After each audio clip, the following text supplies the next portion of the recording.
নমস্কার বন্ধুরা, এই ভিডিওটা কোনো বিশেষ নিউজ করার জন্য বা খবর করার জন্য করছি না। পারিপার্শ্বিক অবস্থা এবং চারিপাশে কী চলছে সেই নিয়ে আপনাদের সাথে একটু আলোচনা করার জন্য এই ভিডিওটা করছি।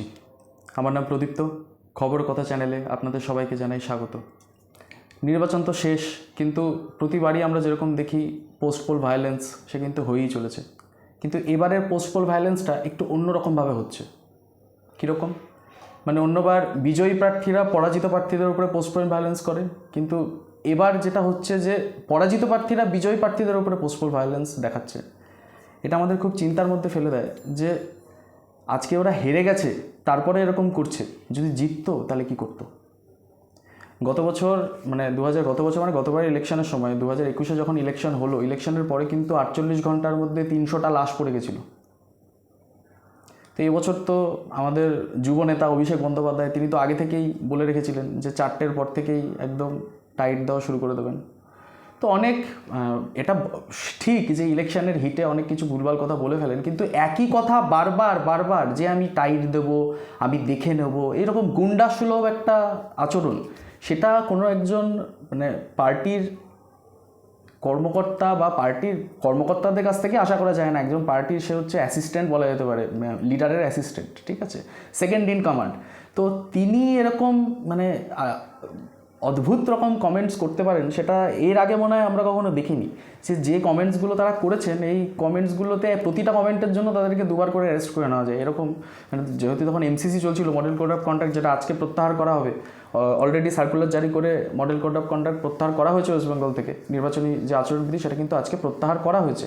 কিন্তু ভাবা যায় না যে একটা সর্বভারতীয় দল বলে নিজেকে দাবি করা একটা দলের সেকেন্ড ইন কমান্ড এরকমভাবে থ্রেট দিচ্ছে।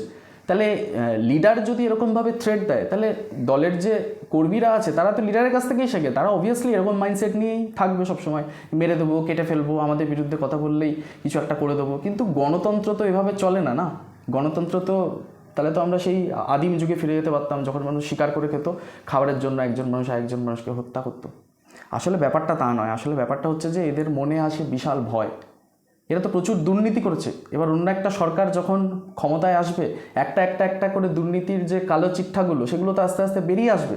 এটাই হচ্ছে এদের মেন ভয়, যে এরা ধরা পড়ে যাবে, এরা জেলে যাবে। জেলে তো এদের যেতেই হবে, কারণ এতদিন পর্যন্ত যা প্রমাণ এসেছে প্রশাসনের সহায়তাতে, প্রশাসনই সেগুলোকে লোপাট করে এদেরকে বাঁচিয়ে এসেছে। এবার যেহেতু এরা পাওয়ারে ছিল, এখন তো এরা পাওয়ারে নেই, তাহলে এখন আশা করছি, আমরা সবাই আশা করছি যে সুশাসন, এদের সবার সুব্যবস্থা, জাস্টিস সবাইকে দেওয়া হবে। ঠিক আছে, ভুল করে থাকলে সে ভুল, যদি প্রমাণ সাপেক্ষ কিছু ভুল করে থাকে তাহলে অবশ্যই সেটা ভুল, কিন্তু যদি ভুল না করে তাহলে তো ওদের ভয়ের কিছু নেই। কিন্তু এরা ভুল করেছে, এদের মনে প্রচুর পাপ, সেই কারণেই কিন্তু এরা এত ভয় পেয়ে যাচ্ছে, এত আজে বাজে কথা। এই যে আজ পর্যন্ত কোনোদিন দেখা যায়নি ভাই যে এরকম ভোটে হেরে যাওয়ার পরে মুখ্যমন্ত্রী বলছে আমি পদত্যাগ করব না।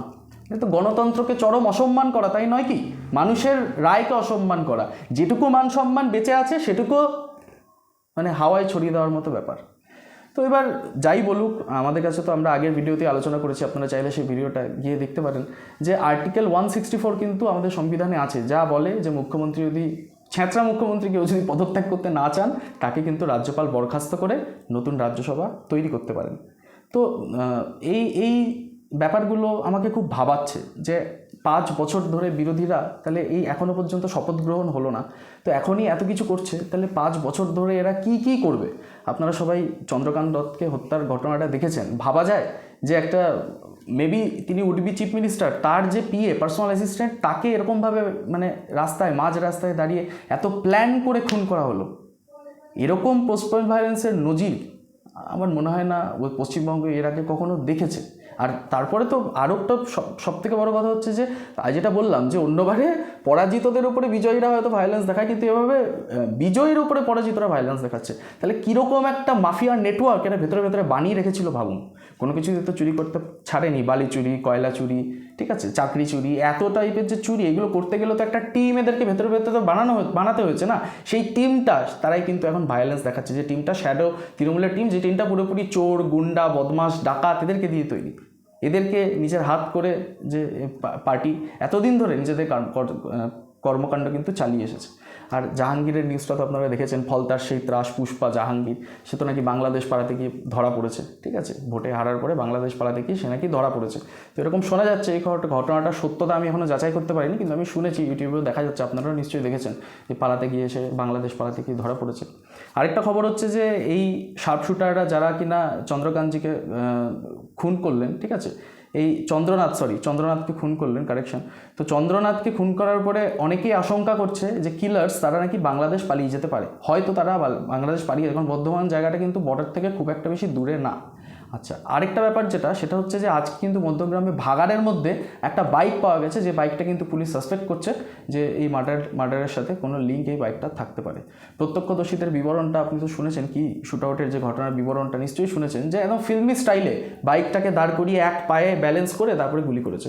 তো ফিল্মি স্টাইলে এরকম খুন প্রফেশনাল কিলার ছাড়া সম্ভব না। প্রফেশনাল কিলার নিশ্চয়ই কেউ একটা হায়ার করেছিল, কে হায়ার করেছিল সেটাও তর্ক সাপেক্ষ, এবং পুলিশ ইনভেস্টিগেট করছে। আমাদের পুলিশ যথেষ্ট দক্ষ, Kolkata police is very potent, মানে প্রচণ্ড এফিশিয়েন্ট এবং ভালো কাজ করতে পারে। কিন্তু এতদিন ধরে দলদাস হয়ে থেকেছিল পুলিশ, সেই দলদাসত্বের হাত থেকে পুলিশ বেরিয়ে আসছে দেখে সত্যিই খুব ভালো লাগছে। এই হচ্ছে নির্বাচনের পরবর্তী সময়ের অবস্থা। এবার দেখার জিনিস এটাই যে এত ভায়োলেন্স পশ্চিমবঙ্গে, এখন তো অবস্থা খুবই খারাপ হয়ে যাচ্ছে, চারিদিকেই ভায়োলেন্স, যেখানেই দেখছি যেখানেই তাকাচ্ছি, সব স্টেটে, সব জেলায়, সব রাজ্যে বিভিন্ন রকম ভায়োলেন্সের খবর উঠে আসছে। দেখার এটাই যে বিজেপি ক্ষমতায় এসে এইসব ভায়োলেন্সকে রুখে দিয়ে ডেভেলপমেন্টের দিকে এগোতে পারে কি না। প্রত্যেক দিনের খবর নিয়মিত পেতে সাবস্ক্রাইব করুন আমাদের চ্যানেলটিকে। নমস্কার।